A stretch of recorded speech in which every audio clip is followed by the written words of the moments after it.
छोट्याशा चॉकलेटमुळे पंतप्रधान ट्रोल होऊ शकतात, पण त्याच दौऱ्यात देशाला लाखो कोटींची गुंतवणूक मिळू शकते. हे तुम्ही मानाल का? होय, सध्या सोशल मीडियावर एक गोष्ट प्रचंड व्हायरल झाली आहे. पंतप्रधान नरेंद्र मोदी यांनी इटलीच्या पंतप्रधान जॉर्जिया मेलोनी यांना मेलोडी चॉकलेट गिफ्ट दिलं. मेलोनी आणि मेलोडी या नावांमधील साम्यामुळे मेलोडी इतकी चॉकलेटी का आहे, हा डायलॉग पुन्हा ट्रेंडमध्ये आला. मीम्स, जोक, ट्रोलिंग सगळं सुरू झालं. पण प्रश्न असा आहे, हा फक्त एक मजेशीर प्रसंग होता की त्यामागे मोठ्या राजनैतिक दौऱ्यांचं महत्त्व झाकलं गेलं? आज आपण या दोन्ही बाजू समजून घेणार आहोत, त्यामुळे व्हिडिओ शेवटपर्यंत नक्की पहा.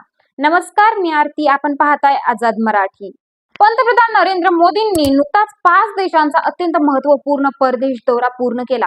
या दौऱ्यात त्यांनी UAE, नेदरलँड, स्वीडन, नॉर्वे आणि इटली या देशांना भेट दिली. या दौऱ्याचा मुख्य उद्देश होता भारतात परदेशी गुंतवणूक वाढवणे, जागतिक कंपन्यांशी संबंध मजबूत करणे आणि भारताला ग्लोबल मॅन्युफॅक्चरिंग हब बनवण्याच्या दिशेने मोठं पाऊल टाकणे.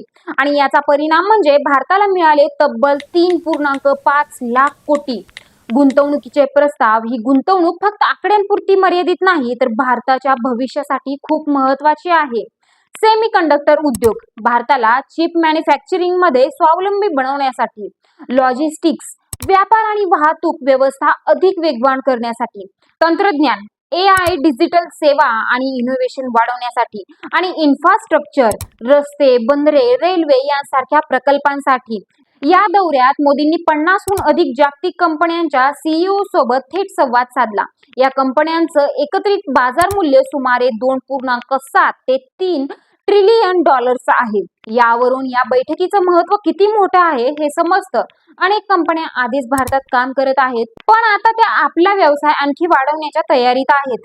या दौऱ्यातील एक महत्त्वाचा टप्पा म्हणजे संयुक्त अरब अमिरातीकडून मिळालेलं आश्वासन. सुमारे 45,000 कोटी गुंतवणूक भारतात केली जाणार आहे. ही गुंतवणूक भविष्यातील प्रोजेक्ट्सला मोठा आधार देणार आहे. या सगळ्यात आपल्या देशाला काय फायदा होणार, तर लाखो नवीन रोजगार निर्माण होणार, भारताची अर्थव्यवस्था आणखी मजबूत होणार, परकीय चलन साठ्यात वाढ होणार आणि भारताची जागतिक प्रतिमा अधिक प्रभावी होणार. एका बाजूला मेलोडी चॉकलेटवरून मीम्स आणि ट्रोलिंग झाली, विरोधकांनी टीका केली, हेही वास्तव आहे. पण दुसऱ्या बाजूला देशासाठी ऐतिहासिक गुंतवणूक, मोठ्या कंपन्यांचा विश्वास आणि आर्थिक विकासाची संधी. कधी कधी सोशल मीडिया फक्त छोट्या गोष्टींवर लक्ष केंद्रित करतो आणि मोठ्या घडामोडी मागे पडतात. तर मित्रांनो, एक छोटं मेलोडी चॉकलेट आणि दुसऱ्या बाजूला 3.5 लाख कोटींची गुंतवणूक. आता तुम्हीच ठरवा, आपल्याला काय जास्त महत्त्वाचं वाटतं, व्हायरल मीम्स की देशाची प्रगती? तुमचं मत खाली कमेंटमध्ये नक्की सांगा. आणि अशा सखोल, स्पष्ट आणि वेगळ्या दृष्टिकोनातून माहिती मिळवण्यासाठी आझाद मराठी चॅनेलला सबस्क्राईब करायला विसरू नका. धन्यवाद.